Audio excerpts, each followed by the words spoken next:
Good evening, I'm Dennis Ward. Welcome to APTN National News. Manitoba's Advocate for Children and Youth is ringing the alarm over sexual exploitation of children in the province.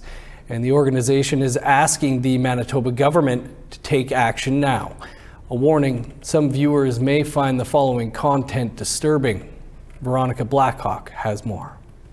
Well, I did release a statement a few years back, a couple years ago, I think it was, and we haven't seen any changes or movement in this area. Sherry Gott was prompted to release a new statement on Wednesday based on updated information sourced by Macy. We've had over 400 referrals of children that are being seriously injured, and 41% of those are sexual assault, which includes sexual exploitation. The number of children that come to our attention, either through our advocacy program, our child death review program, our serious injury review, most are Indigenous. In the recent statement, Sherry Gott references a strategy called Tracy's Trust that was developed in 2002 to support youth experiencing sexual exploitation in the province. According to Gott, the initiative hasn't been receiving enough attention. APTN spoke with Minister Nahani Fontaine for comment. So we're going across the province to reach out to community stakeholders and community and those that are on the front lines to look at what we need to do with Tracy's Trust to reflect where we are right now. So my government, my department, we're responding with engagement with those that are on the front lines and those that are best positioned to give us the advice of where we need to go in Manitoba on child sexual exploitation. Fontaine shares that she was involved in a previous review, and based on their findings, a handful of initiatives were developed, including HOME, or Hands of Mother Earth, a specialized group home for girls who have experienced sexual exploitation. But if you look across the country, everybody has seen a rise on the sexual exploitation of children. And our government is responding, again, almost immediately since we assumed government, with real investments. Minister Nahani Fontaine believes the 7-year gap was due to a lack of action on behalf of the previous government. Fontaine acknowledges the current outreach that has been in effect since her time in the office. While these updates take a large amount of time and resources to develop, Fontaine states there are resources and supports available for those currently affected by child sexual exploitation throughout the city, with additional programming being developed throughout the province. I'm Veronica Blackhawk with APTN National News. Thanks, Veronica. If you or someone you know is affected by child sexual exploitation and needs an advocate, you can contact the Manitoba Advocacy Group for Children and Youth toll-free in Manitoba at 1-800-263-7146. Meanwhile, the Manitoba government unveiled its 2025 budget today. Key points include a $794 million deficit, a new gold mine in northern Manitoba, and fiscal support for Manitoba businesses in the face of President Trump's tariffs. APTN's Sierra Bettens was at the Manitoba Legislative Building when the budget was being unveiled and brings you more details on what it means for Indigenous peoples. In last year's budget speech, Manitoba Finance Minister Adrian Sala affirmed the Manitoba NDP government's commitment to searching the landfill for the remains of Indigenous women. And this year, in his budget speech, he acknowledged that the remains of Morgan Harris and Mercedes Myron have been found. Today, here at the Manitoba Legislature, the province unveiled Manitoba's 2025 budget. But what does this budget mean for Indigenous peoples in Manitoba? Well, let's start with some economic commitments. So one of the major announcements was that there's going to be a new gold mine in Lynn Lake, Manitoba. And the province says they're hoping to do this in partnership with First Nations. And while those details haven't been revealed, the province said that this announcement will be coming in the coming weeks. There's also 3 Indigenous economic partnerships, which includes the Indigenous Economic Development Program, the Indigenous Economic Reconciliation Strategy, and the Indigenous Loan Guarantee Program. The province is also moving forward with the controversial Lake Manitoba Lake St. Martin Outlet Channels project and continuing to expand Northern Rail and the Port of Churchill. Moving on to healthcare, the province plans to bring midwifery into Northern First Nations, bring dialysis into the Norway House Cree Nation, and work with the SEO on creating a downtown health centre. There's also plans for a mobile MRI, which will be moving across northern communities. And the province also plans to invest $1.3 million in creating the first Indigenous-led supervised consumption site in Canada. And on the education front, there's lots of plans to invest in Indigenous language classes, land-based curriculum, treaty education, and hosting elders and knowledge keepers in schools. There was also an entire section dedicated to poverty reduction, and that includes a $73.4 million investment into the province's homelessness strategy. And they're also continuing the Minaweg Ikwayag strategy to help empower and protect Indigenous women, girls, and Two-Spirits. Now, while they're continuing that program, there is no new investment in this year's budgets. Finally, the province is launching new legislation called Giwe, which means he or she comes home in Anishinaabe woman. This legislation will ensure that Indigenous nations can protect, access, and repatriate their ancestral human remains and sacred entities. We're told that more information on this new legislation will be coming out soon.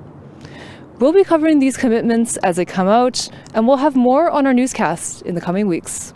Sierra Bettens, APTN National News, Winnipeg.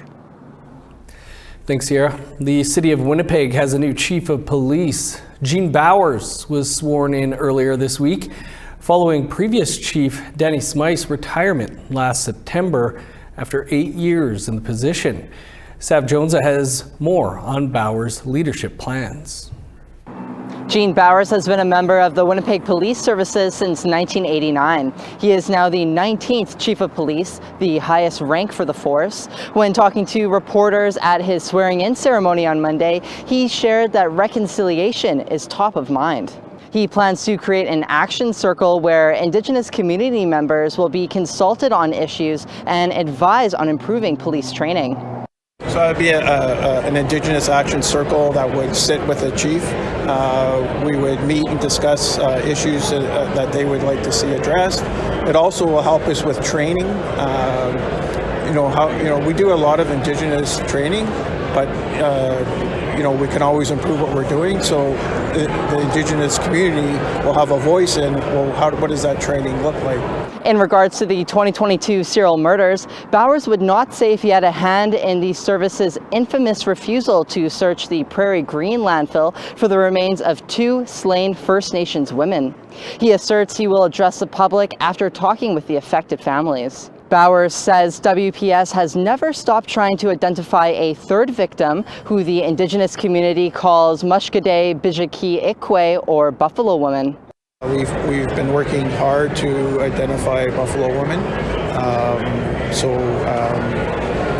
We continue to try for everybody, and we won't stop until we identify her. He said changes are afoot in police responses to citizens in a mental health crisis, which have sometimes resulted in civilian deaths in the past. Right now we have our ARC, so we're with a clinician and a police officer. Really, I think we'll continue to do that, but there are other community health that can get involved, and they're the experts in this field to dealing with people in mental health crisis, and if at all possible should be the ones at the front of it. Bowers promises there will be realignment within the force to better tackle violent crime and get back into the community. Sav Jonza, APTN National News, Winnipeg. Thanks, Sav, and we will have more on Bowers taking over as police chief later during our Truth and Politics panel. To the N.W.T. now, and the latest on a triple shooting there. The RCMP have identified a suspect and issued a Canada-wide warrant in the Fort Providence shooting that killed 1 person and critically injured 2 others last weekend. Christian Cogswell, age 22, of Surrey, British Columbia, has been charged with murder, attempted murder, and 2 counts of aggravated assault. The RCMP say Cogswell is armed and dangerous and has likely made his way to the southern part of the Northwest Territories after fleeing Fort Providence. Anyone that knows Cogswell's location is asked to contact their local police station or RCMP detachment or submit a tip online through Crime Stoppers. Time for a quick break, and then as mentioned, our Truth and Politics panel is here. Stay with us.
Welcome back. The search of a Winnipeg area landfill for Morgan Harris and Mercedes Myron has already been successful. But unfortunately, politics has played a role throughout the fight to get the search done.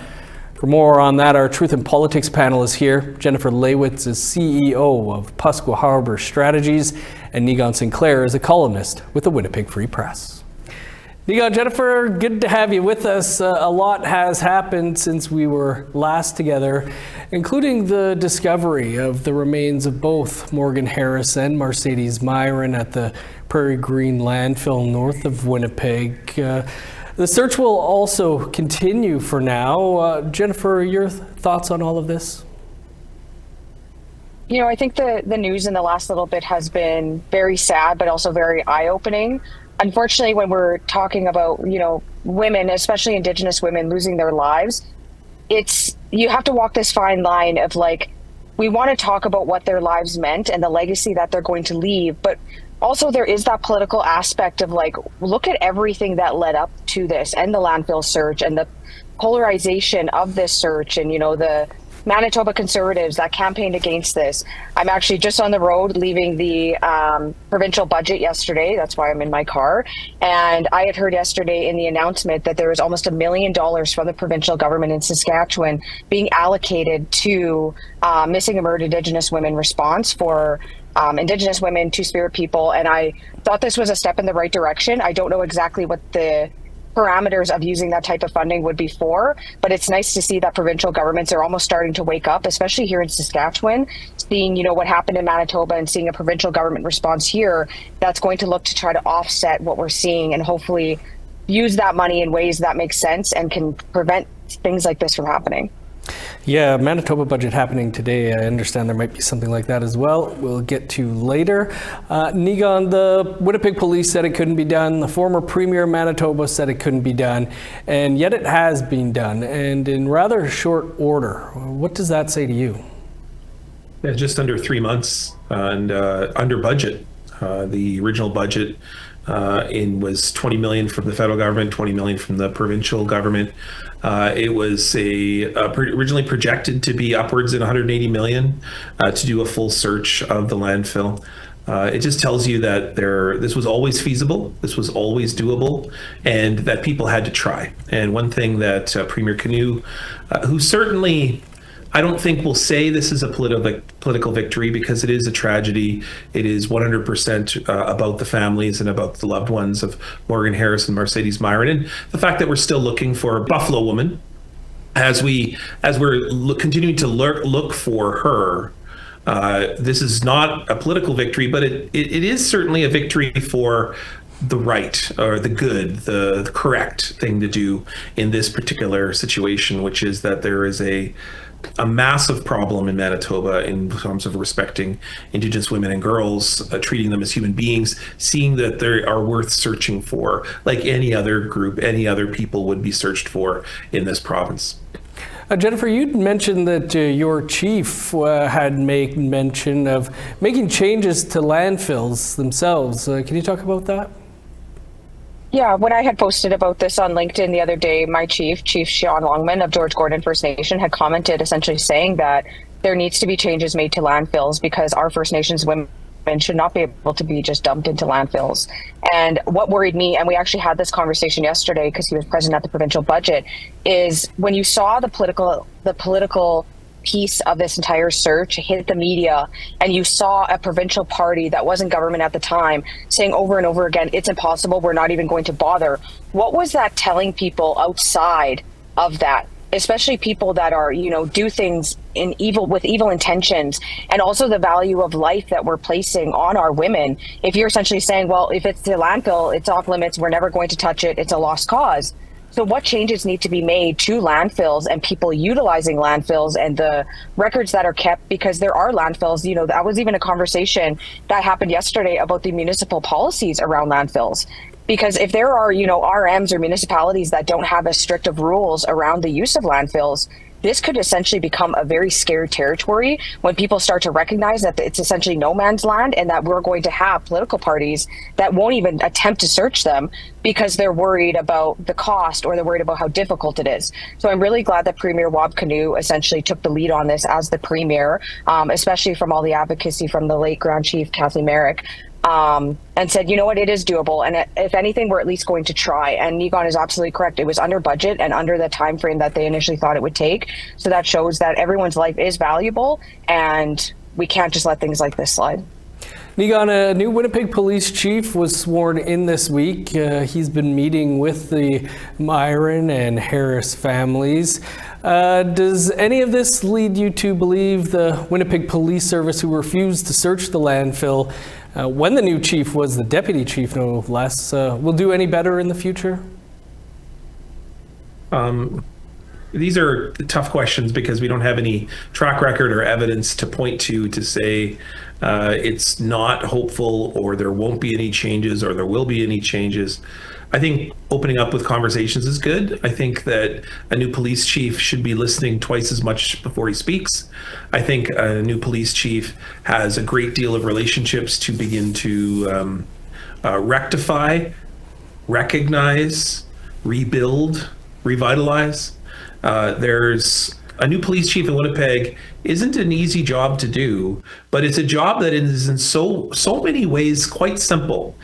Treat people with respect and with dignity, and particularly those communities that have been disrespected and have been treated in undignified ways the most in the past. That should be your number one priority. Your number one priority should be that those who have been most disenfranchised, harmed, forgotten about by this police service should be the first now to be focused upon, supported, listened to when it comes to changing the Winnipeg Police Service. We don't have a track record to know whether this new police chief will do that. I will just say that for the institution that he just was a part of, that is, he is a longtime serving member within, and certainly was in the room for a lot of these discussions where the word feasibility was used to discuss Indigenous peoples and their remains. I'll be cautiously optimistic to hope that there will be something different. Jennifer Negon, we're going to leave it there. Of course, we're going to continue the conversation and talk about the upcoming election on the Truth in Politics podcast. Thanks to you both. You betcha. Thanks.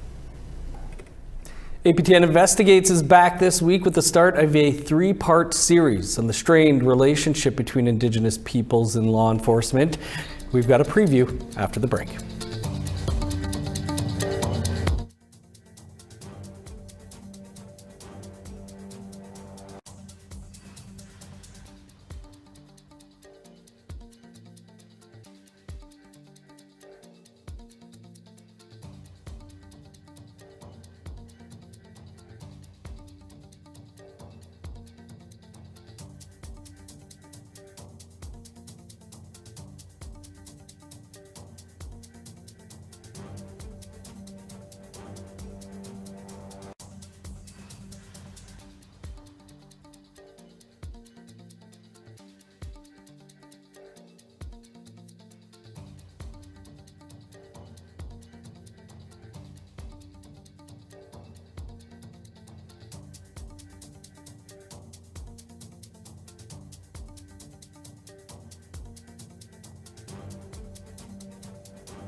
Welcome back. Time now for our photo of the day. And of course, it's the first day of spring. And Phyllis Charlie sent in a beauty of a photo, calmly sailing down Bear Lake near Fort Connolly in British Columbia. Thanks, Phyllis.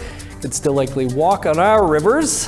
For the chance to be our next photo of the day, send a picture to share at aptn.ca.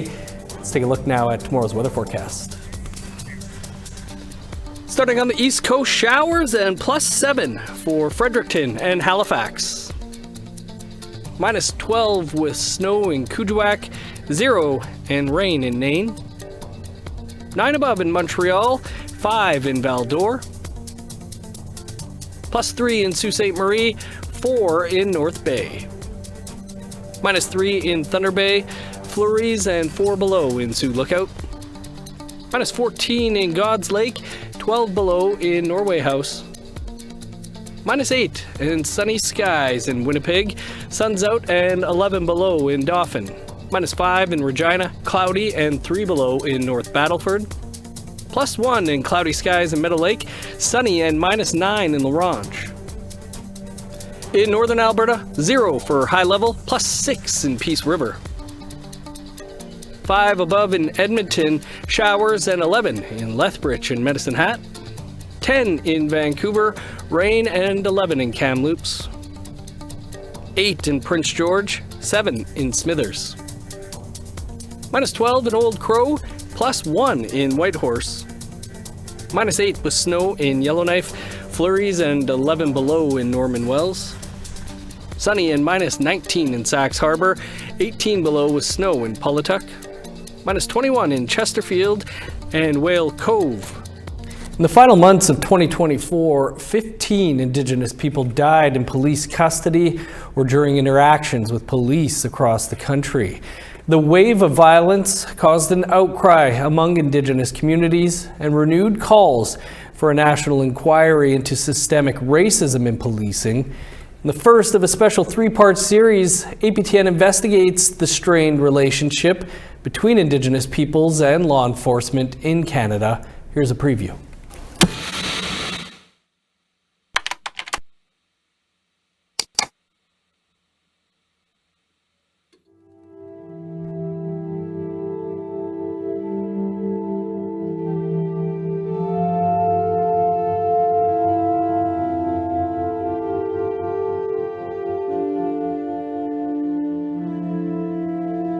He should still be here,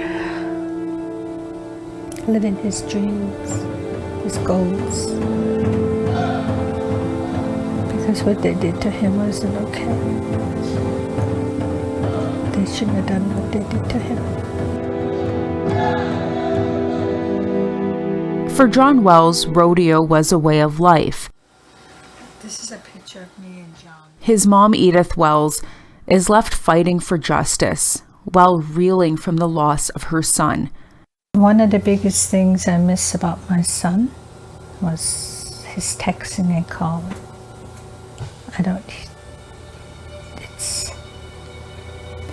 It's the hardest thing to deal with now. She last heard from him on the night of September 16. When I got up that morning, next thing the phone rang. And I said, "Hello? This is the tactic team from Calgary." And the first person I thought it was my son. I said, "Where's John? Is John okay? Where is he?" And he just said, "I'm sorry to tell you, your son is not coming home. He's not coming home." Over to our Ottawa studio now, where Fraser Needham is standing by with a look at tonight's Nation to Nation. Coming up after the news, the winds of an election are in the air, and it looks like Canadian voters will soon be going to the polls. McGill University professor Velden Coburn is here to talk about whether Indigenous issues are on the leader's radar in the upcoming campaign. As well, Donald Trump's threats have created a refocus on building pipelines to send oil and gas to non-U.S. markets. Ken Coates says this is good news for First Nations, who have a prominent role to play. The Liberal Party's climate change policies seem to have disappeared along with Justin Trudeau. Green Party leader Elizabeth May talks to us about where climate activists go next. All this in just a few minutes on Nation to Nation. Good looking show there. Thanks, Fraser. You can catch Nation to Nation in less than 90 seconds. That's all the time we have for your APTN National News for this Thursday. Creason will be here with your first look at the day's news tomorrow at 1 p.m. Eastern Time. I'm Dennis Ward. Marcy Miigwech. Thanks for being with us. Nation to Nation is up next.